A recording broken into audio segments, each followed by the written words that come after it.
Hello, everyone, and welcome to Tabor Talk. So, the last video I did was on the Trump mugshot. Pretty funny. But anyway, uh, as everyone knows, I'm sticking to my word, like not listening to Rogan anymore. It's been a couple of months, actually, last 20 or so. What I do is I take a look to see who the guest is, and if the guest is interesting, I might tune in. All right. So Brian Keating, who's a cosmologist, a professor of physics, I'm listening to that. That's good. It's not political or anything. And he actually has Hulk Hogan. And then yesterday's guest, or might even be today, is Dave Smith, and he's terrible. So I'm not doing that. So here's the thing. It's the mask is off. It's we all can talk about it now. Joe Rogan is no longer a lefty, progressive, or Democrat, or even a centrist or independent. Yeah, independent sort of. He is definitely right wing. There's no question about it. I've been going back and forth for like a year. People who watch my channel or on some other chats or other YouTube channels, I'm saying Rogan is right wing, and they're like, what do you mean? He's a progressive. He's pro-choice. He's pro-gay marriage. No, I know those things, and he still is. But if you're saying that he's not, then you're obviously not listening to him, or you don't want to hear it. So um, my guy Kyle Kulinski from Secular Talk is finally admitting, okay, Rogan is right wing now. And for the longest time, we're saying, Kyle, why don't you go after Rogan? And the thing is, he was in a tough spot, right? So a good chunk of Rogan's fan base also listens to Kyle, right? In fact, Rogan kind of built him up. I don't think there would be a Kyle Kulinski, or maybe it'd be much smaller without Rogan. In fact, I found out about Kyle from Rogan's show, like back in 2014, right? So, and a good chunk of Rogan's audience are Kyle Kulinski fans, and now Rogan has completely changed, and so he doesn't want to go after him, or it's difficult. Like literally, he goes after Rogan hard, he's going to lose a lot of his audience, and that's what he's a young guy. He just got married. This is what he does for a living, right? This is his bread and butter. So he's in a tough spot, and okay. I'm fine with you, Kyle. I still love you. I still love you, but at least now he's talking about it a little bit. Listen to this.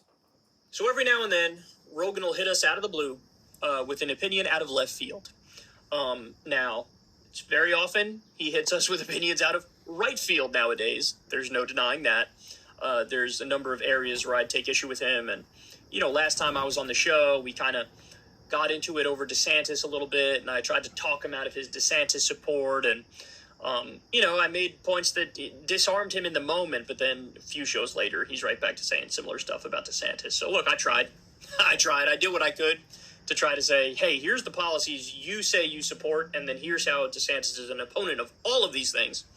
And in the moment it landed, but then after the fact, if it didn't stick, what am I supposed to do? I could only do so much to try to get the argument across. But anyway, every now and then he hits us, like the classic Candace Owens debate where he basically dismantles her because she is hanging on to this belief that climate change isn't real, like she's in a fundamentalist religion, and the religion is climate science denial. He destroyed her over that. He destroyed Dave Rubin when it came to the issue of government regulations, basically to protect safety standards and the labor market, etc. I think he really did a great job on that when Rubin was just regurgitating libertarian talking points without having any idea what he was actually saying.